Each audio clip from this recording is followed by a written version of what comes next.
Bonjour à tous, on se retrouve aujourd'hui pour une nouvelle vidéo consacrée au maquillage. C'était pas une vidéo que j'avais envie de tourner et de faire, je n'imaginais pas parler trop de ça, mais je suis récemment tombée sur une vidéo d'Exploravor. C'est une vidéo qui est plutôt récente et elle expliquait justement son rapport au maquillage, comment ce rapport avait évolué au travers des décennies, et qu'est-ce qui avait changé, évolué, qu'est-ce qui était mieux vu à son époque que maintenant, et pourquoi en fait elle s'est séparée de l'intégralité de sa collection de maquillage qui avait été bien sûr réduite au fur et à mesure du temps, et elle ne possédait plus qu'un mascara qu'elle a fini par voilà, qu'elle a fini par mettre de côté parce qu'elle ne se maquillait plus du tout. Et c'est vraiment quelque chose qui a résonné en moi parce que dernièrement je parle de moins en moins de maquillage, c'est quelque chose que je trouve beau, je trouve que c'est un art, je trouve que c'est quelque chose qui peut être très positif, et en même temps, c'est vrai que certaines réflexions qu'elle a pu partager et que j'ai pu voir à droite et à gauche, ça m'a amené à ma propre réflexion. Dans le sens où c'est vrai que ces dernières années, on a vraiment mis, je trouve, en évidence, on a mis en avant un maquillage beaucoup plus naturel, l'effet make-up, no make-up, et à ce point où on en arrive à se dire, bah, finalement, si c'est pour faire du make-up, no make-up, pourquoi en faire? Voilà, pourquoi s'appliquer du maquillage? Moi, à titre personnel, je n'ai pas mis de maquillage jusqu'à mes 17-18 ans. J'ai découvert ça assez tardivement. C'est vrai que c'était aussi une histoire, une question de génération. Moi je suis née en 1990 et c'est vrai que quand j'avais 15-16 ans, c'était pas la grande mode. Il y avait quelques nanas qui se maquillaient, mais généralement c'était les nanas qui se maquillaient à fond, donc il y avait vraiment le visage full face quoi. Et c'était pas hyper bien vu. Et c'est vrai que après j'avais dû avoir un fard à paupières de chez H&M turquoise, et puis voilà quoi. Mais j'ai vraiment commencé à me maquiller entre guillemets à 18 ans quand j'ai commencé à travailler dans l'événementiel, et on avait des codes imposés, et puis il fallait mettre un gros rouge à lèvres rouge, ce genre de choses quoi. C'est vraiment, bon, c'est un autre sujet.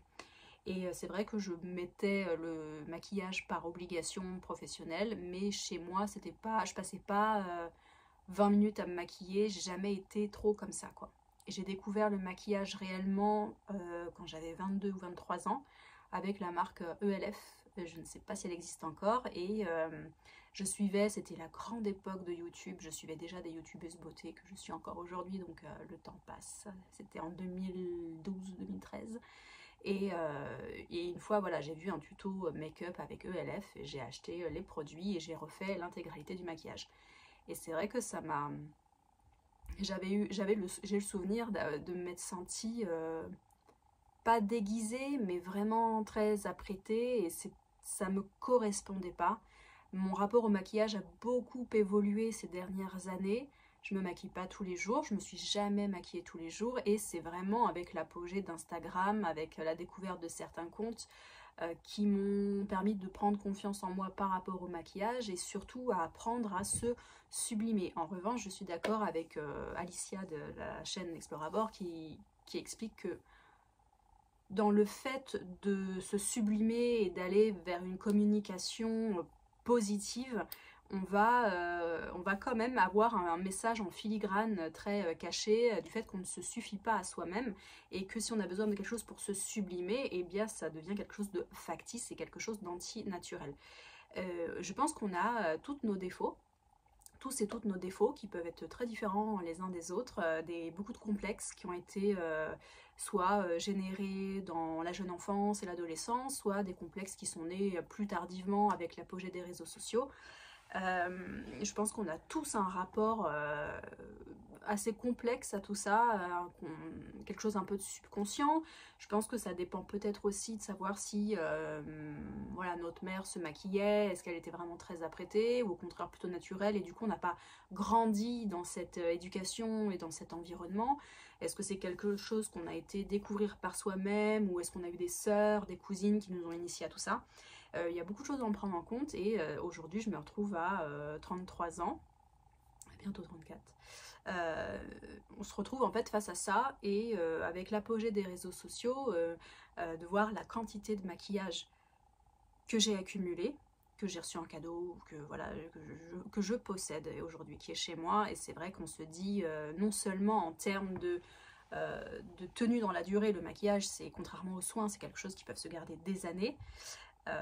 C'est vraiment assez problématique, je trouve, parce que on n'a qu'un seul visage, c'est un peu comme les soins, et posséder plusieurs blushs, pourquoi pas, mais c'est vrai que si on possède un rose, un plus foncé, un peu marron et un corail, ou un violet, c'est largement suffisant. Et c'est vrai que j'ai pu posséder par le passé beaucoup trop de maquillage par rapport à mon intérêt premier, qui n'est pas une passion chez moi. J'ai d'autres passions, malheureusement, mais j'ai pas celle-ci. Et par contre, j'ai vraiment eu un rejet, un écœurement de cet argent gaspillé, de la place que ça prend et de le fait de ne pas utiliser tous les produits, parce que posséder une palette par exemple pour les yeux avec 10 fards à paupières dedans, c'est super sympa, on peut en posséder 2, mais quand je voyais les vidéos de haul maquillage, alors c'était à l'époque, hein, je pense que ça a peut-être changé aujourd'hui, mais de personnes qui possèdent 40, 50 palettes, je me dis mon Dieu, mais voilà, moi je n'ai pas cette approche-là, et par rapport à moi justement, j'étais déjà écœurée de moi-même. Et je pense que les choses ont un peu évolué avec le temps. Je pense que c'est aussi un rapport à l'argent, un rapport à l'ennui, à l'activité, au minimalisme. C'est beaucoup de choses qu'on va évoquer au travers de ces vidéos, parce que finalement tout se rejoint un peu. Et à mon âge, j'ai plus envie de me maquiller autant. Je m'aperçois que je commence à comprendre mon visage, commence à comprendre mes tonalités, ce qui me va, ce qui me va pas, ce qui me fait apparaître maquillée, non maquillée. Et j'ai plus envie, alors j'ai jamais eu l'envie ces dernières années de me faire la full face, c'est-à-dire primeur, correcteur, illuminateur, fond de teint, blush, poudre, spray fixant. Ça n'a jamais été mon truc, même si quand j'avais 20 ans, j'avais une bébé crème de chez Yves Rocher que j'aimais beaucoup, qui n'existe plus malheureusement. Mais j'ai très vite arrêté finalement les produits couvrants comme ça. J'ai essayé ces derniers mois, alors vous l'avez peut-être vu, ces 2 dernières années, j'ai fait un énorme tri dans mon maquillage. J'ai gardé que l'essentiel et j'ai gardé beaucoup de beaux produits qui ont été achetés, offerts spontanément et qui ne me conviennent pas. En tout cas, je trouve pas un usage quotidien ou hebdomadaire à ces produits-là. Et c'est malheureux parce que pour moi, c'est un peu comme les soins ou certains parfums. Le maquillage, c'est censé, pour moi, hein, rentrer dans votre routine quotidienne, être un doudou, un produit que vous connaissez par cœur, que vous savez comment utiliser, et voilà, ça devient un allié en fait de votre quotidien. Si c'est quelque chose qui est dans un tiroir qui ne sert pas, je trouve ça vraiment dommage, et ça perd pour moi l'usage premier de se mettre en valeur. Et mon intérêt en fait pour se sublimer a été déplacé. L'objet a été déplacé, c'est-à-dire qu'au début je m'intéressais beaucoup au maquillage, enfin beaucoup, par rapport à mon intérêt premier pour la beauté. On n'a pas tous le même, et finalement les soins aujourd'hui m'intéressent plus. Et encore, les soins, ce sera peut-être une autre vidéo, mais j'ai essayé pas mal de choses ces dernières années sans être totalement une skin care addict, je sais pas, je connais pas le terme. J'essaye de réduire, là j'essaye de terminer vraiment beaucoup de produits, et je pense que c'est une réflexion très personnelle aussi qui va avec un changement de vision, quoi. Alors je comprends tout à fait les personnes qui ont des problématiques et qui veulent les s'améliorer, les dissimuler pour se sentir mieux, que ce soit physique ou psychologique. C'est vrai qu'aussi mon activité de spécialiste Kobido m'a fait rencontrer beaucoup de femmes parce que généralement je leur demande de venir sans maquillage. Beaucoup de femmes ont du mal à venir sans maquillage. Beaucoup de très belles femmes en fait me disent bah voilà, j'ai pris sur moi pour venir comme ça visage nu et je me reconnais pas. Et c'est vrai que ça m'a fait beaucoup réfléchir, parce que je me dis voilà, elle ne se voit pas de l'extérieur, elle ne voit pas la beauté, l'énergie, tout ce qu'elle dégage, et je trouve ça dommage que un grand panel de femmes ne se sentent pas le droit de se montrer sans maquillage et de sortir sans avoir peur de recevoir cette fameuse remarque, ah bah dis donc t'as pas l'air d'avoir dormi, t'as l'air fatiguée, chose qu'on m'a beaucoup dit aussi parce que j'ai jamais été trop apprêtée. J'ai une collègue effectivement qui se maquillait tous les jours et une fois elle est venue sans maquillage et elle a reçu la réflexion. C'est vrai que je me disais mais c'est... je trouve ça bizarre, je trouve ça très bizarre qu'effectivement un homme on lui dise jamais ça et qu'une femme ça fait cliché, mais c'est quelque chose qui existe et qui continue à exister encore aujourd'hui. Dans l'un de mes projets professionnels, j'ai été amenée à étudier et à faire des recherches sur justement le glissement du maquillage et des soins esthétiques de plus en plus jeunes. À tel point que maintenant on a des adolescents ou des jeunes entre 15 et 18 ans qui vont faire des actes de chirurgie esthétique invasifs ou non invasifs, qui fait l'objet d'études parce que c'est quand même assez, c'est jamais anodin. Il y a 20 ans, on allait à cet âge-là pour régler un vrai complexe physique, quelque chose qui était avéré et voilà, et aujourd'hui en fait on y va comme on va se faire un tatouage, et encore, je pense que c'est parfois plus utilisé que le tatouage, mais enfin en tout cas vu que ça dure entre 10 et 20 minutes, que ça coûte pas plus de 1000 €, qu'on trouve des choses entre 300 et 500 €, c'est devenu de la fast esthétique, et peu importe ce qu'on en pense, à partir du moment où on se sent bien et qu'on est bien dans sa tête et qu'on veut le faire, il n'y a aucun problème, mais il y a tellement de dérives, tellement de mal-être finalement de plus en plus jeunes, chose qui existait un peu moins à ma génération et encore moins à celle d'avant moi. Je m'égare un peu parce que c'est vraiment une vidéo pour discuter aussi, recueillir vos sentiments. Je pense qu'elle va être assez longue parce que j'ai envie de faire un decluttering de mon maquillage. J'ai pas envie de forcément vous présenter chaque objet parce que ça n'a pas forcément d'intérêt. Ce que je voulais en fait arriver à faire, c'est de garder mon essentiel dans cette trousse dans cette pochette là, que j'avais chinée il y a longtemps. Et dedans, j'ai déjà mis les principaux produits que j'utilise. Aïe, je me suis pris un produit Westman Atelier. Pour celles qui connaissent, ils sont assez lourds. Sur le genou. Je voulais vous montrer en fait voilà, ce que je garde dans ma pochette essentielle, c'est-à-dire les produits que je sais aimer, que je sais utiliser, et si j'ai envie de me maquiller, je vais aller vers ça. Sachant que moi, si je ne devais choisir qu'un seul produit pour me sentir maquillée et mieux, ce serait très bizarrement, hein, ce serait un produit pour les sourcils. Alors c'est vraiment le truc de chez NYX. C'est un produit qui se présente comme ça. C'est une brosse qui est colorée, qui a une cire en fait fixante à l'intérieur et que je trouve vraiment très bien pour un prix plutôt bas par rapport à certains produits. Si vraiment j'ai envie de me sentir un peu plus apprêtée, c'est vraiment, c'est débile, hein. Alors je ne sais pas expliquer pourquoi, mais j'ai l'impression d'avoir, je me brosse les cheveux et de me brosser les sourcils. Voilà. Avant, il y a même 2 ans, hein, je mettais un peu de correcteur, je mettais voilà, le correcteur ici, un peu de bronzer et tout. Et en fait, de plus en plus, c'est quelque chose qui ne m'intéresse pas. Sachant que voilà, j'ai de la chance d'avoir quelqu'un qui aussi m'accepte tel que je suis et qui me fait pas de remarques ou de réflexions et qui au contraire est plus pas dérangé mais qui remarque que je suis maquillée dans le mauvais sens du terme. Donc voilà. Dans cette trousse, j'ai quand même gardé, si je devais garder un bronzer, ce serait celui-ci. Alors c'est pas un bronzer à proprement parler, c'est une poudre satinée de chez Armani que j'ai acheté en teinte 5.5, qui est une teinte très claire pour moi, donc qui ne va pas me foncer le visage, mais qui, si on doit parler maquillage, hein, voilà, m'apporte un voile lumineux. Elle est vraiment, au début j'accrochais pas du tout, et finalement j'ai fait confiance à la personne qui me l'a recommandé, et c'est vrai que ça apporte quelque chose. Mais c'est toujours pareil en fait, ça apporte quelque chose, mais moi je vois que je suis maquillée.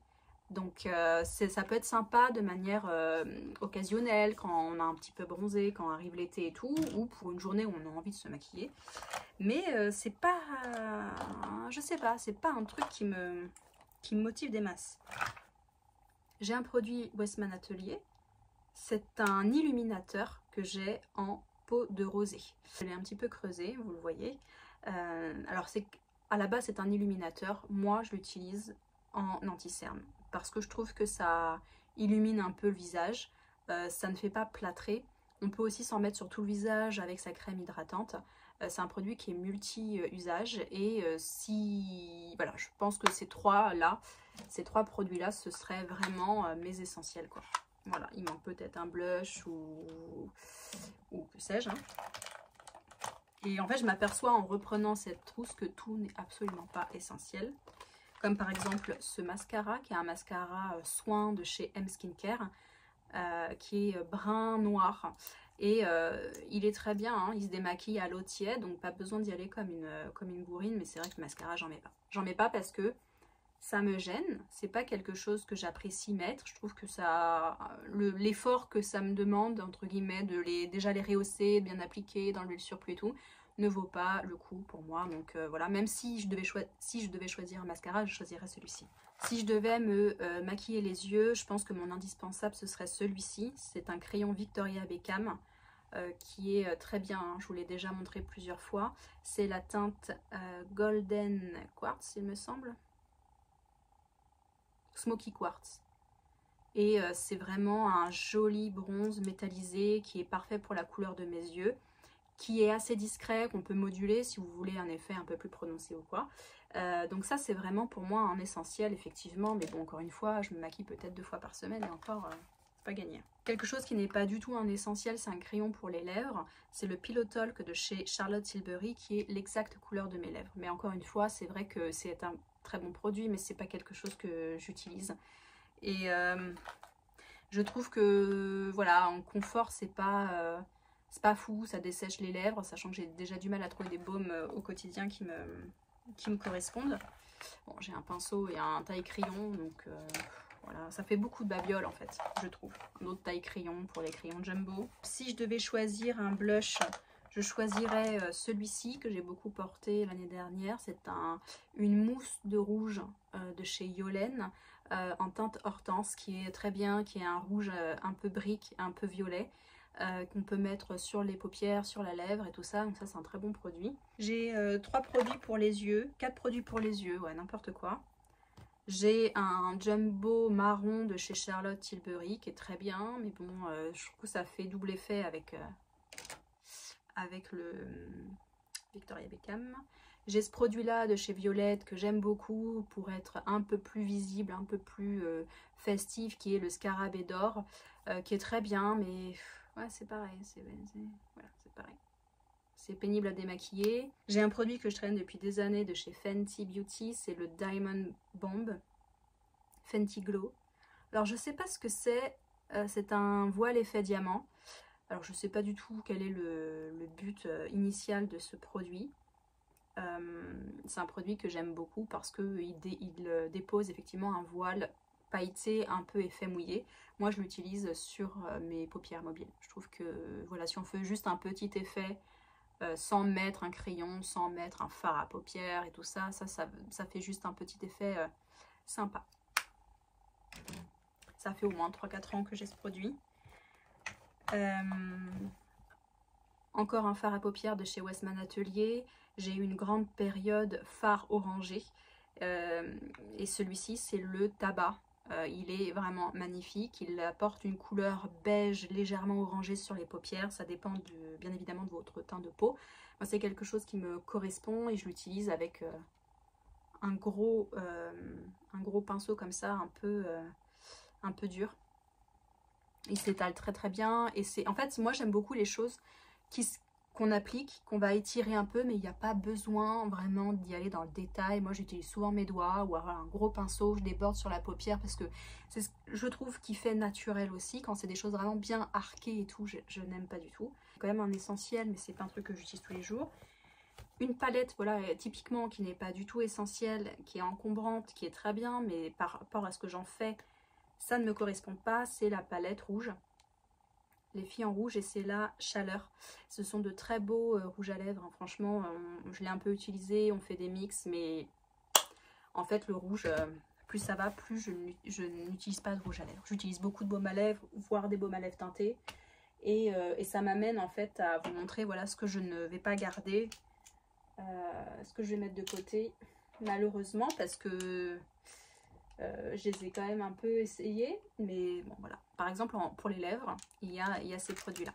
C'est soit des couleurs qui ne me conviennent pas, soit des textures qui ne me conviennent pas, des choses qu'on m'a offertes et qui ne me vont pas, ou alors des choses que j'aime mais qui n'ont pas assez d'utilité pour moi, pour que je les conserve dans ma trousse à maquillage.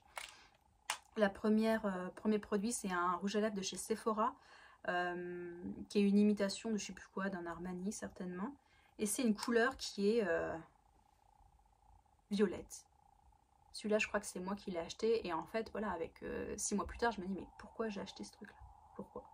C'est une couleur que je ne mets jamais, qui me vieillit, il me donne un sentiment d'inconfort, parce qu'il n'y a rien de pire de porter un rouge à lèvres pour moi et de se regarder toute la journée, savoir si ça dépasse pas au-dessus, si j'en ai pas sur les dents, si ceci, c'est cela. Donc ça, je vais pas le garder. Je vais pas garder un rouge à lèvres, baume à lèvres de chez Hermès. Je crois que j'en avais déjà parlé. C'est la teinte Amarelle. Et j'aime pas du tout, vu le prix, vu l'engouement qu'il y a eu pour ça. Sur le pinceau, c'est un... Je vais pas dire que c'est un vulgaire gloss collant, mais c'est pas du tout agréable à porter, quoi. Et la couleur, c'est pareil, quand on porte du rouge, il faut que le teint il soit impeccable et... Non, c'est pas pour moi. Dans les lip glow, vous savez à quel point je les adore. J'avais reçu le lip glow en teinte 004 corail. Et malheureusement, le corail, c'est pas quelque chose qui me va. Il est bien orange et ça me donne un côté... ça fait ressortir les défauts de mon teint un peu comme le rouge. Donc c'est pas idéal pour moi. Un produit que j'aime bien mais qui n'a pas une super tenue et qui... voilà, je ne l'utilise pas assez, c'est le Pillow Talk de chez... Charlotte Tilbury, qui va très bien avec ce que je vous ai montré tout à l'heure, le crayon à lèvres, c'est le combo. Donc bon, il est bien, mais je porte pas de rouge à lèvres, c'est quelque chose qui me plaît pas au quotidien. Et un autre produit de chez Hermès, le rose abricoté. Alors voilà, c'est un corail qui est à la fois très sec, très desséchant, qui n'apporte pas spécialement de couleur aux lèvres et qui pour moi n'a vraiment pas d'utilité. C'est mignon, mais il faudrait peut-être que je lui redonne un coup d'essai, parce que jusque-là, l'essai n'a pas été transformé.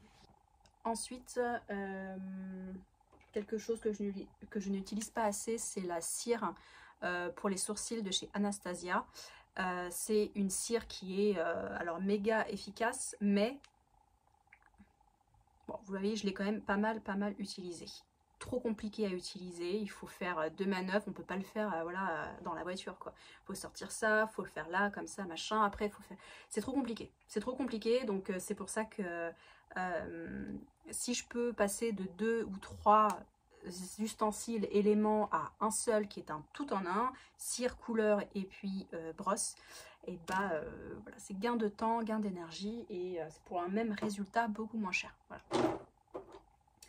Quelque chose que je n'utilise quasiment plus depuis des années, c'est une couleur rouge. Alors ça, c'est le Ruby ou de chez MAC. Alors si vous êtes né dans les années 90 et que vous avez eu 20 ans en 2010, je ne me trompe pas, MAC, Ruby ou, c'était la folie. Tout le monde avait ça. Ultra desséchant, ça tient pas. Je l'utilisais avec un pinceau pour les lèvres. Et ça, c'est pas mal pour le coup. Mais clairement, je les utilise pas assez. Une autre déception, c'est un gloss Chanel. La teinte, c'est 774, les rouges Coco Gloss. C'est quelque chose de doré et pailleté. Malheureusement, comme le Hermès, je le trouve hyper... On le voit ici, hein, regardez. Hyper collant. Pas trop d'intérêt. Je préfère 1000 fois l'édition limitée que j'avais eue il y a des années du Lip Glow avec l'effet holographique qui était magnifique et qu'ils n'ont jamais refait. Mais ça, je l'ai pas mal utilisé pareil et je vois pas d'intérêt trop, quoi. Chez Chanel aussi, il y a cette ombre à paupières en teinte dorée, lumière 46. C'est une ombre qui est plutôt modulable, qu'on peut bien travailler et tout, mais en fait, je trouve que la couleur ne ressort pas assez sur moi. C'est pas un orangé franc comme le petit fard que je vous ai présenté chez Westman Atelier, et c'est quelque chose qui va figer et qui va pas avoir un effet super joli en fait sur la peau, donc c'est un peu dommage. Il faudrait que je vois s'il n'y a pas d'autres utilisations comme des pointes d'illuminateur, même si j'en mets pas trop. Un produit que j'ai beaucoup porté et que je vous ai beaucoup montré si vous me suivez depuis 4 ans, 4-5 ans, c'est les Super Stay Matte de chez Maybelline. J'avais gardé que ces deux couleurs, la teinte 20 Pionnier et Pioneer. 65 Séductresse. Alors, si vous cherchez des rouges à lèvres mat qui tiennent toute la journée, que vous allez avoir du mal à enlever, c'est toujours cette gamme-là. Hein. J'ai pas trouvé mieux depuis en termes de tenue et de non-transfert. C'est un rouge franc et un vieux rose. Donc, moi, je porte plus du tout ça. Et c'est vrai que ça me rappelle une période de ma vie. Mais bon, il faut que je passe à autre chose, ça ne sert à rien. Je ne les ai pas portés l'année dernière et je ne crois pas à celles d'avant. Donc, à un moment donné... c'est bon quoi, ça ne sert à rien. Et j'adore l'odeur, une odeur très sucrée. Un produit que vous allez voir qui a bien vécu, c'est ceci. C'est Miss Cop Makeup. Alors j'avais fait une collaboration avec la gamme bio de cette marque il y a longtemps, j'avais reçu des produits. Et moi j'avais acheté cette palette uniquement pour ce fard là parce que je me faisais un liseré en bas pailleté, superbe. C'est vrai que c'était une couleur super jolie. J'adore cette teinte de fard à paupières. Quand je me maquillais un peu plus, j'avais une déclinaison de cette teinte. Dans ce que je garde, je crois que j'ai une déclinaison de cette couleur-là qui est une couleur un peu taupe, un peu brillante. Voilà, mais bon, elle est tombée une fois dans mon sac, j'en ai eu partout. Je n'utilise pas les autres paillettes parce que les pigments sont trop gros et ça vous tombe sur les yeux, donc c'est désagréable. Ça peut même vous blesser un petit peu l'œil et tout, donc je pense que c'est bon, il faut passer à autre chose. Quelque chose que j'ai acheté récemment, c'est-à-dire en 2024 et que je regrette profondément parce que je comprends pas trop. C'est un produit de By Mario, Makeup by Mario. By Mario, voilà. C'est un bronzer que j'ai pris en medium dark, donc super foncé. Pas quoi vous dire, c'est quelque chose d'ultra foncé. J'aime pas du tout la texture, et là pour le coup, alors je sais qu'il faut juste venir prélever et appliquer un peu sans faire du contouring mais vous donner un peu de lumière, ça fait trop maquillage pour moi. Je sais pas comment expliquer ça mais ça fait trop. Je me suis mis un fond de teint et ça se voit, il faut que je le module et que je le travaille, c'est pas du tout pour moi et en fait je pense que ça ne m'intéresse plus ce genre de choses. Je dois me séparer de ce fard à paupières de chez Chanel qui a été le tout premier produit Chanel, je crois que j'ai acheté en 2014-2013 donc ça fait vraiment très longtemps. C'était la couleur Apparition 91 mais je pense qu'il est... il est totalement sec. Il est totalement sec et ouais, ce type de couleur, je ne le porte plus du tout. Parmi les choses qui sont très vieilles, il y a ce Jumbo multiple de chez NARS en teinte Orgasme, qui est le rose légèrement satiné, emblématique de la marque, que j'ai en version de voyage poudre. Je préfère la version poudre à la version stick.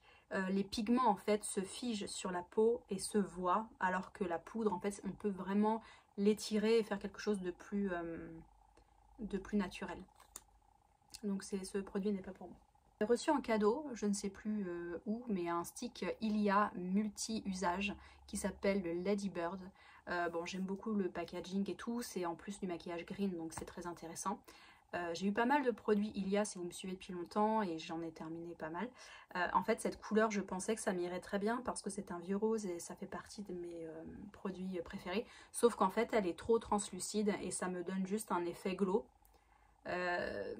brillant que je n'aime pas et qui ressemble beaucoup à un autre produit de chez Chanel qui s'appelle Ensoleillé, qui est un stick. C'est, vous voyez, sensiblement la même chose. Même si celui-là a l'air plus foncé, en fait, ils ont le même rendu, étrangement. Et ça, c'est un produit que je n'arrive pas à apprivoiser parce que ça n'a pas grande utilité, quoi. Ça ne dépose pas vraiment de matière, donc c'est pas vraiment un blush. C'est pas vraiment un illuminateur non plus parce qu'il est quand même assez coloré, donc vous pouvez pas le mettre partout sur votre visage. Je trouve que c'est un produit qui est trop compliqué pour moi à mettre en place. Enfin, j'ai deux produits pour les yeux. J'ai un petit produit de chez Sephora qui est la teinte Hollywood Calling 292, ça fait partie de la gamme des Colorful. Ils sont très bien hein, si vous voulez des maquillages pas très chers, qui ont une bonne tenue et qui sont plutôt faciles d'application. C'est un marron voilà, que je traîne depuis des années. Voilà, le marron c'est vraiment ma teinte avec l'orangé préférée pour mes yeux. C'est quelque chose que j'aime travailler, que j'ai toujours travaillé, même si voilà, j'ai des fards verts, roses, bleus que j'utilise plus du tout. Mais il est trop ancien, je pense qu'il faut que je m'en sépare. Un autre produit qui est hyper qualitatif mais dont je me sers pas, c'est voilà, les fards crème comme ça de chez Charlotte Tilbury, c'est la teinte chocolat bronze. C'est parfait si vous cherchez bah voilà, un produit de ce type là, ils sont top, hein. Ça me fait penser à la version Jumbo de chez Vindel. Là, on est vraiment sur un marron. Là, on est sur un bronze un peu quartz marronné, un quartz marronné. Mais en fait, tout ça, ce sont des déclinaisons des mêmes produits que j'achète ou que j'ai acheté, que j'ai eu par le passé, de la même couleur. Et finalement, qu'est-ce qu'on préfère travailler? Ça, où il faut prendre ça, c'est un peu lourd avec un pinceau. Ça, où il faut un taille-crayon spécifique parce que le jumbo, ça va pas avec tout. Ou un truc 2 en 1 léger qui se taille normalement et qui est très bien, avec une bonne composition. Parce que je crois que Victoria Beckham fait plus attention à la compo que Charlotte Tilbury, mais c'est à vérifier. 2 autres produits, alors c'est des produits que je vais garder pour les utiliser, mais c'est des choses qui commencent à être un peu anciennes. J'ai un fard à paupières de chez Yves Rocher en teinte rose boisé mat, qui n'est pas du tout un rose, qui est un orangé. Je l'ai pas mal porté quand même, mais en fait c'était les prémices de mes découvertes orangées que j'ai poursuivies avec celui-ci. Donc je l'ai porté il y a 3-4 ans déjà, ça passe super vite. Sont pas hyper bons non plus, et vous voyez que je commence à toucher le fond là, précisément là, donc bon, je peux l'utiliser 2-3 fois et puis après je vais lui dire au revoir. Un autre blush un peu corail que j'ai acheté il y a un petit moment de chez Sephora, le pamplemousse en anglais, très joli. Voilà, je sais pas trop quoi dire, ça me fait penser en fait à l'application à l'orgasme de chez NARS. C'est-à-dire que ça dépose des pigments, mais j'ai du mal à vraiment le mélanger, à le fondre, quoi. C'est pas... Je vais lui redonner un coup d'essai parce que je pense que je ne l'ai vraiment pas assez utilisé. Mais voilà. Je vous parlais tout à l'heure des fards à paillettes de chez Miss Cop, de la couleur taupe que j'aime beaucoup. Et en fait, j'avais trouvé une déclinaison stick de Kat Von D, je crois que c'est ça. Il est super beau, hyper lumineux. Mais voilà, quand je le mets, j'ai l'impression d'être trop maquillée en fait, parce que c'est trop voyant. Alors c'est l'effet exactement, hein, recherché, un peu fard humide, paupières humides, ça se blende assez, mais c'est trop costaud. C'est trop costaud en fait pour moi, et voilà, j'y arrive plus tout simplement. Un fard à paupières qui me servait de bronzer, qui est un peu cassé, non ça va, de chez Monoprix, et c'est le brun cuivré que j'utilisais en bronzer. Qui est pas mal ma foi, mais pour le coup trop foncé. Et c'est vrai que depuis que j'ai découvert cette poudre là, qui n'est pas du tout, enfin qui est de ma carnation, qui se voit à peine, mais qui moi je le vois, ça me donne un effet maquillage sans maquillage. Voilà, donc c'est assez rare je trouve le make-up vendu comme ça.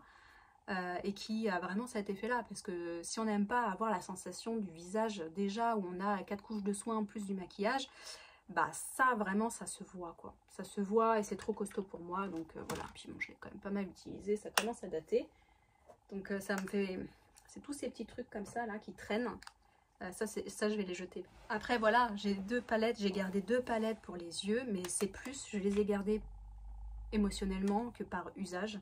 Ça je crois que c'est ma toute première palette que j'ai achetée, donc c'était il y a très longtemps, 2012 peut-être. Je l'avais achetée à Londres parce qu'à l'époque on avait du mal à trouver Charlotte Tilbury en France. J'avais acheté la Dolce Vita et je l'ai pas mal porté. J'ai porté principalement celui-ci. Bon, j'ai toujours aimé ce genre de couleur, hein. C'est des sortes de cuivre bronze, super beau, mais je pense que là ça fait un petit moment que je l'ai. Donc voilà, je vais regarder si elle est encore bonne. Ça m'étonnerait.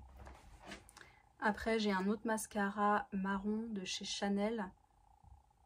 Le volume de Chanel, je crois qu'il est marron celui-ci, mais voilà, je le porte. Oui, c'est ça. Je le porte très peu et il n'y a rien à faire. Le mascara, c'est pas mon truc. Un autre produit de chez Chanel, Espresso, le numéro 20. Qui est un marron foncé, presque noir, qui se présente comme ceci. Je le trouve pas hyper bien, je le trouve pas hyper qualitatif ce produit. La mine se casse souvent, il se fond très mal par rapport à un crayon classique. Alors je pense que c'est la texture qui fait ça, mais j'ai jamais été convaincue par ce produit, ça fait vraiment très longtemps que je l'ai. Un crayon par exemple de chez MAC que j'ai depuis des années et que j'ai taillé et taillé, il m'en reste un peu quand même, c'est le Teddy. C'est un marron légèrement satiné qui est ma foi très bien, mais qui fait double usage avec le crayon Jumbo de chez Charlotte Tilbury.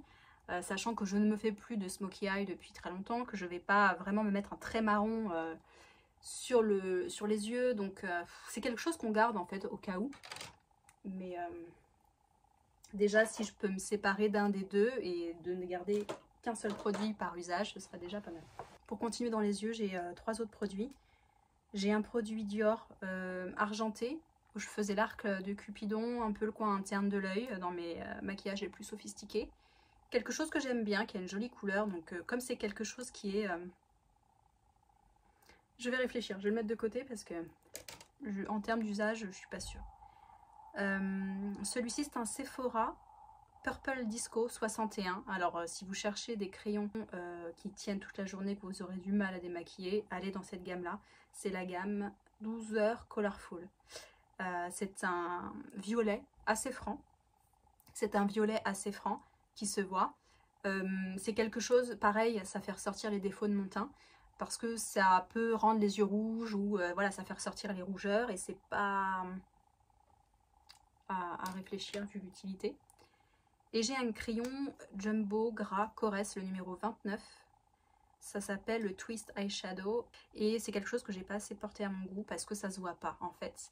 Ça me fait penser à ça de chez Chanel, c'est pas du tout la même couleur, mais en fait c'est tellement lumineux que ça ne ressort pas du tout sur moi, c'est comme si j'étais pas maquillée. Donc je vais peut-être l'essayer si je me maquille prochainement, peut-être en le, je sais pas, en le mélangeant ou en le blendant un peu avec la lumière, là je sais pas si vous allez voir. Les yeux c'est pas quelque chose qui ressort de fou. Un bronzer de chez Kiko que j'ai depuis des années. C'était une édition limitée pour l'été, donc avec vraiment il est très très grand, très beau, c'est le Burn Sienna 02. Avec un très grand miroir, donc ça c'est très bien, et c'est une poudre un peu, ça a été la mode ces dernières années, des trucs comme ça là. Je sais plus comment ça s'appelle, c'est les poudres pressées, ouais, y a un mot pour ce motif là.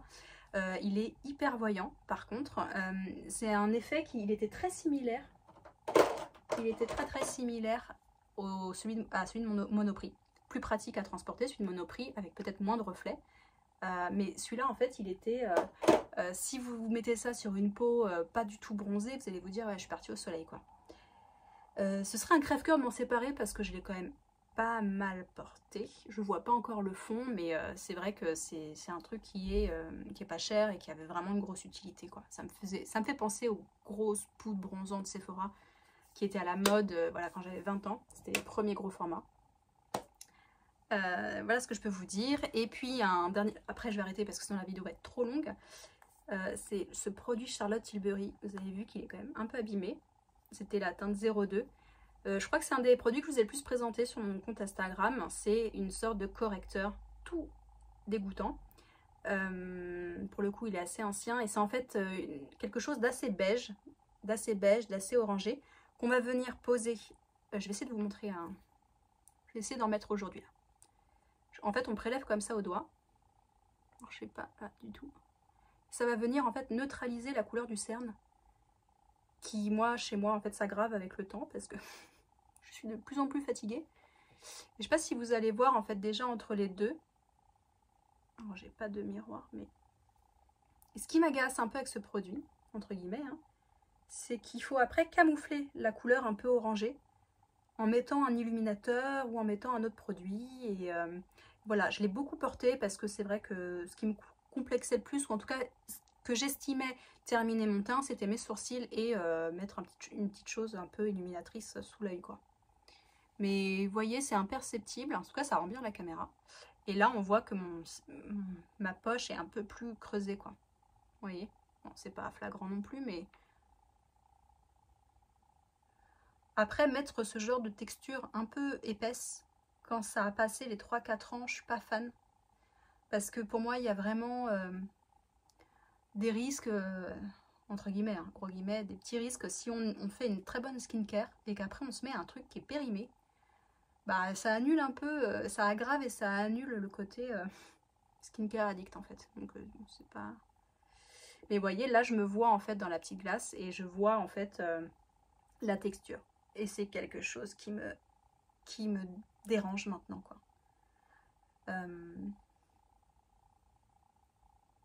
Voilà, en tout cas c'est un truc super efficace si vous cherchez cet effet. J'essaierai de le terminer quand même parce que je veux pas le gâcher. Je vais vérifier que j'ai pas d'apparition et tout, mais voilà. Donc mon objectif c'est vraiment de ne mettre dans cette trousse que le principal. Et en fait finalement il y a 3 choses quoi. 4 choses si je veux être originale un jour. Mais je sais que c'est une vidéo un peu fourre-tout parce que c'est un mélange de réflexion personnelle sur pourquoi je me maquille, est-ce que j'ai envie de me maquiller, est-ce qu'au bout d'un moment en le faisant tous les jours c'est pas devenu quelque chose que je m'impose et je réfléchis plus, et même si j'ai pas envie, bah, je me vois pas sortir sans maquillage, est-ce que j'ai peur de me prendre des remarques, je sais pas, est-ce que mon mec ou ma meuf m'a connue maquillée, j'ai peur maintenant de changer, de plus avoir la même tête. Je sais pas, est-ce que c'est une histoire d'âge, est-ce que c'est une histoire d'épreuve aussi, de se dire bah finalement le maquillage c'est pas du tout le truc le plus nécessaire, même si pour certaines personnes voilà il faut se faire violence pour sortir sans. Donc en fait c'est tellement encore personnel, c'est comme l'alimentation, c'est comme le rapport qu'on a à nos proches, au consumérisme. Et je me dis parfois c'est bien de faire le point sur ce qu'on a ou sur ce qu'on veut avoir ou ce qu'on a eu par le passé, de se dire comment j'en suis arrivée en fait à avoir autant de choses, même si bien sûr tous ces achats sont étalés sur les 15 dernières années. Alors des choses que j'ai peut-être pas depuis 15 ans. Remarque, non, ça va faire peut-être 10 ans que j'ai cette palette, mais je la mets plus parce que je sais qu'elle est périmée. Mais voilà, il y a des choses que je traîne qui sont plus, qui ont 7, 8 ans, qui sont des choses un peu plus émotionnelles, des premiers cadeaux, des choses que j'ai reçues, ou voilà, donc c'est difficile de jeter, et pourtant croyez-moi j'ai énormément jeté ou donné, mais là en fait c'est arriver à se dire je n'ai pas besoin d'une énième couleur. Oui ça m'irait, mais je sais ce qui me va, je sais ce qui me met en valeur, pourquoi j'ai envie de me mettre en valeur, et aller dans des couleurs qui ne sont pas intemporelles selon moi. Moi c'est terminé, même si voilà, le fard à paupières de chez Chanel il est super beau et que ça fait très sophistiqué, c'est pas quelque chose que j'ai envie de porter au quotidien, et déjà qu'au quotidien j'ai plus envie de porter du maquillage. Ça devient dur en fait, enfin ça devient dur, ça devient facile de faire son tri finalement. Voilà, bah écoutez, j'attends vos réflexions en commentaire si vous souhaitez qu'on en discute. Et puis je vous montrerai peut-être à la toute fin ce que j'ai sauvegardé dans cette trousse, et pour peut-être pouvoir vous donner des idées, ou si vous êtes, et je le sais qu'il y en a qui sont dans le même cheminement que moi. Je vais me mettre comme ça. J'ai gardé la poudre fusion de chez Armani, qui est vraiment bien. Mon pinceau pour le petit fard à paupières de chez Lassman Atelier. L'illuminateur peau de rosée satiné. Qu'est-ce que c'est que ça? Ah oui, le truc pour les sourcils. Mon crayon Victoria Beckham qui est le meilleur. Mon blush Yolène. Et puis je dois avoir...